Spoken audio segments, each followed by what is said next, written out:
Sa ngalan ng Ama, ng Anak, at ng Espiritu Santo. Amen.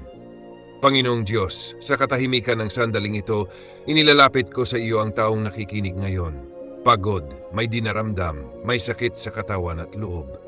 O Diyos, Ikaw ang bukal ng buhay at lakas. Haplusin mo ang katawan ng nakikinig na ito. Kung saan may kirot, bigyan mo ng ginhawa. Kung saan may panghihina, bigyan mo ng panibagong lakas.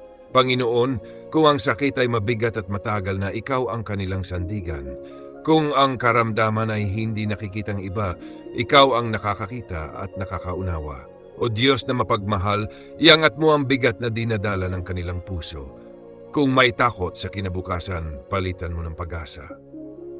Kung may pangamba sa kanilang kalagayan, punuin mo ng kapanatagan ang kanilang kalooban.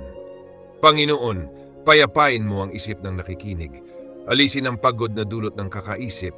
Alisin ang kaba na bumabagabag sa kanilang diwa. Hayaan mong ang iyong kapayapaan ay dumaloy sa bawat sandali ng kanilang buhay. O Diyos, sa bawat tibok ng kanilang puso, ipaalala mo na hindi sila nag-iisa. Sa bawat araw na lumilipas, bigyan mo sila ng lakas upang magpatuloy at pananampalatayang kumapit sa iyo. Panginoon, ibalot mo sila sa iyong pag-ibig. Paginhawahin mo ang kanilang katawan, patatagin mo ang kanilang loob at gabayan mo sila tungo sa kagalingan.